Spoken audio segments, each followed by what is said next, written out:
just drawing all the time as a kid. I'd always drew pencils, colouring pencils, painting, and that was just the most natural thing to me. That and making things with my hands as a kid. When I was about 12 or 13, 12 years old, I started learning to play guitar, and I kind of lived on the river out at Woodford, down on the Merrow River.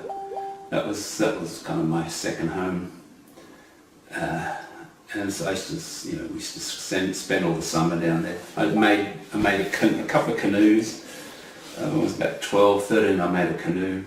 So I was always, drawing or making things. That was what I did. And then discovered, playing music, really playing guitar was just a natural thing to want to be interested in how I made. I think that was the genesis of what I do now was from that period.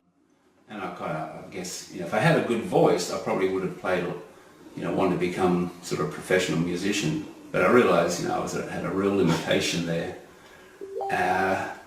So that, at the same time, I was getting really interested in making instruments, how they were made, the whole history of it. And I kind of realised fairly early on, like my late teens, early 20s, that I wasn't going to be a pop star or anything. But playing music is a fantastic thing to do. It was about that time I just became obsessed with how instruments were made. From making surfboards to making mandolins isn't really a huge leap when you consider the skill, the hand skills and confidence you've got to get to do either one. So the surfboard skills kind of blended over with having that and confidence to try and experiment and teach yourself how to make instruments. It was an area I never really got to know very well at all. Everybody who lives in Warrnambool passes through Camperdown every time they go to Melbourne. It was a bypass town. You'd go through it. And about 10 years ago, I started looking around to buy some land and build a new workshop and build this house on. And I started to look around this area again, and I found this block of land, and then I discovered the lakes around this area. That actually incredibly beautiful part of the country. Just off the plains, started the hinterland down toward the hills, started rolling down towards the Otways, and I just fell in love with the place. All the country between here and the coast is just gorgeous. So it really feels like home, because I grew up on water. I grew up on a river and swim the lake usually every day or so. After work, making mandolins, go and swim the lake. It was just, it's been a real nice feeling getting to know this sort of country around here.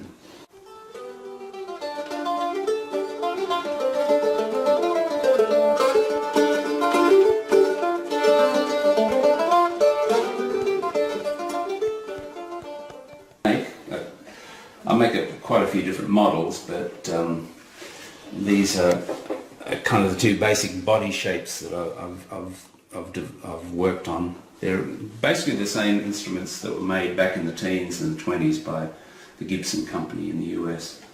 And it's been my life's challenge to try and produce my interpretation of that and develop my own sound.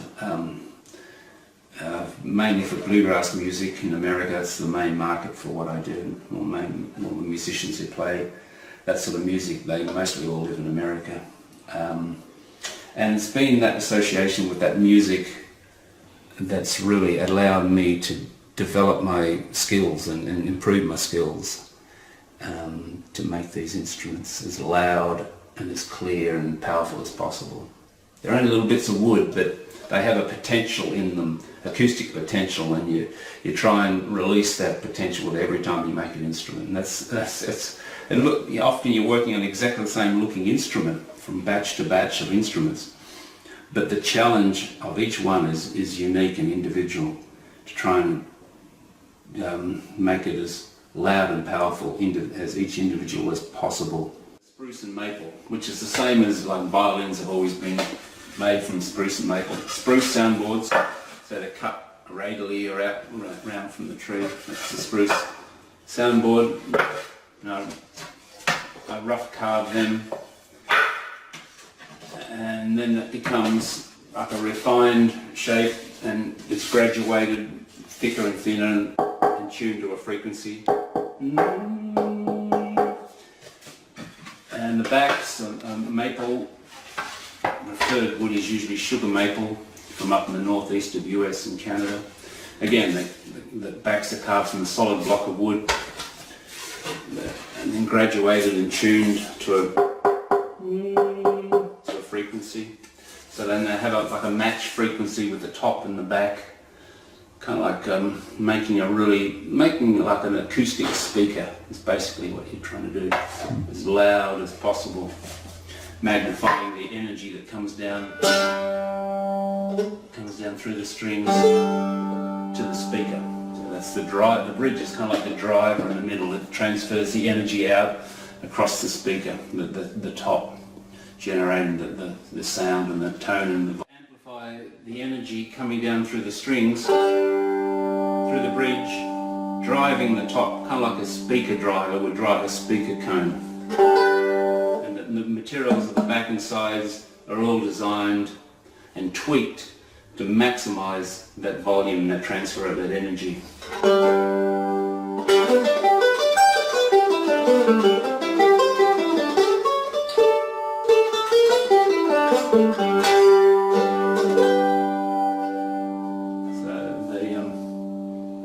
And the beauty the thing I love most of all, the people who play these type of instruments play them purely acoustically.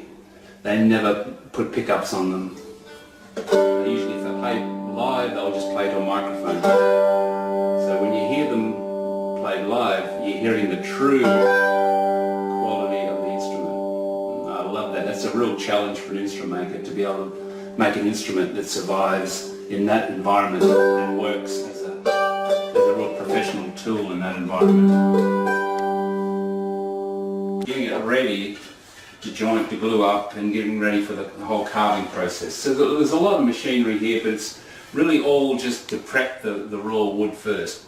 Most of the work, the important part of the work, is all done with hand carving and hand tuning.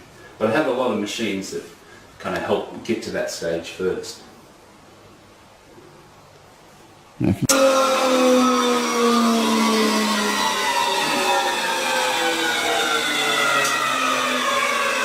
Well, this machine is a pin router. It has a cutter, and directly under the cutter it has a pin bearing guide that follows any templates. So for example, if I want to shape the outside profile of the top, I put it on the template, and it's pneumatically driven so that it drops down at a preset level and it'll machine the outside shape of the top or back. The machine can be used for roughing out the necks, pre-shaping all the necks, cutting slots for the truss rods, the reinforcing rods to go in the necks. It even cuts the dovetail joint.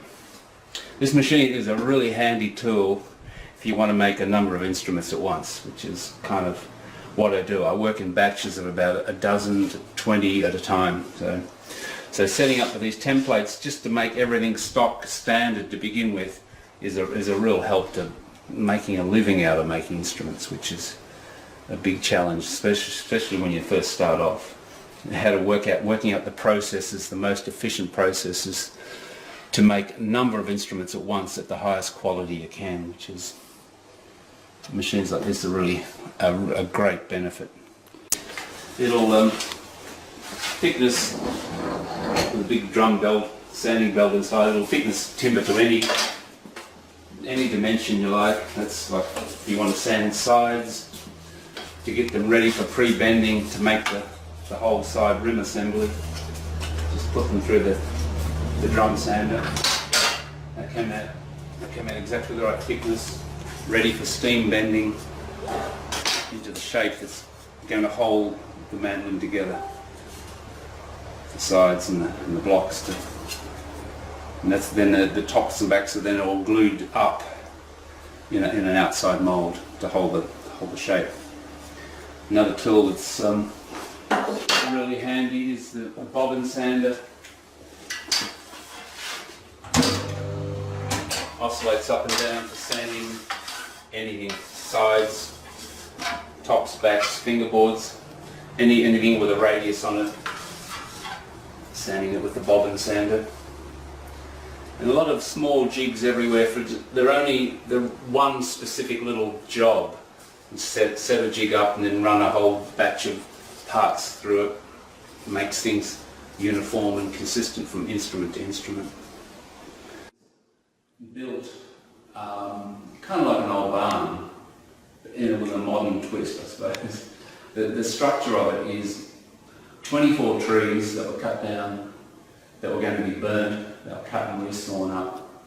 And the whole house is put together without using nails. It's all the joins are mortise and tenon joined, but are pegged together, holding all the joints together, which is how all the old buildings always used to be made in America, Europe, England. It's kind of like just a big barn, really. It's really well insulated. I just went up to Castlemaine to the quarry and ordered 10 tonne of their best Castlemaine rock, sandstone, and just dumped it out the window there, 10 tonnes. And it took me 3 weeks just to shape it all and work out how to put it together. But that was a good fun project. But it works very well with this the firebox and the wood box, the heater in there. It heats up in the wintertime and it just radiates heat out all through the house. This is the only heating in the whole huge place, and it works so well. Once the stone gets warm, it stays warm all winter. If you just keep a small fire going every night, it'll just keep the whole house warm all night. Get up in the morning, light a little fire, and just keep it idling along. Because it's sort of like my power generator right there. And it was a fun job to do.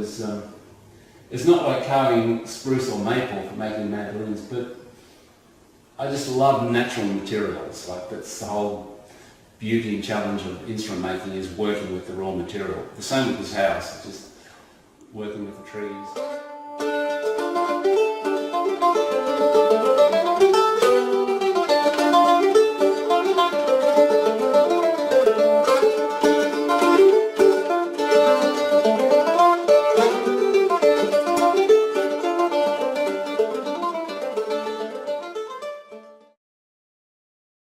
Yeah, well, I'm really happy with my life now. I'm really in a place where I can really just concentrate on my work and just enjoy each instrument at a time. Built this house here on a really nice lake. I'm just really happy to bounce out of bed every morning, looking forward to getting to the workshop and just pushing what I do as far as I can. Sort of watching my kids now that are grown up, watching them discover their own creativity and their own talents and building their lives. It's a really nice feeling, a nice place to be. And just try and squeeze as much out of the instruments as I can now, one day at a time. Beautiful environment to work and live. And it's quiet, it's out without any distraction. And then I pack them up in big wooden crates and I drop them off at the airport in Melbourne. And they're air freighted over about 3 days. They get to Nashville, where my distributor is. And they're all pre-sold, they're all ordered and pre-sold in advance, and then the next morning, jump on the first Qantas flight to Nashville, and actually race them, actually get there a day or two ahead of them, and anxiously wait for the crates to arrive, and then open them and inspect them, make sure they've travelled well, and then I spent about 2 weeks over there, just tweaking the instruments, setting them up, make sure that they're playing well to the local environment over there, meeting the customers that are coming, or instruments are shipped out to the customers anywhere, all over America, and then waiting till they get to their final destination, their final home safely, and that's my job's done there, and then I can relax. And what we usually do is we go up in the hills and the mountains where I go. I've got some wood people who cut wood. I go and select out a lot, wood for the next lot of instruments and ship that back to Australia. And really importantly, I really get my batteries charged with the music over there. I go around to festivals and people and friends I know who play the music, and that's just such an important part of what I do, because I come back here and basically in total isolation from all that. So it's kind of like recharging your inspiration and your motivation to do it again and to try and keep improving and tweaking the sound all the time, because the professional players who play my instruments, I respect what they do so much. Their whole tradition, where they come from, their background, often their music was always played in their family, and they really have a complete grasp of the music and its history and its background. And that is so important to get that context to what I build the instruments, to have that context in mind as I'm building them, where they're actually going to go and where they're going to be played and what sort of music's going to be played on it, and the tradition of that music going back generations and generations of that sort of music being played. And just in a small way being part of that is so fulfilling and so inspiring at the same time. That's why I always go over there, to make sure the instruments get there safely, but also get the batteries of that, all that music, just get it completely recharged and inspired again.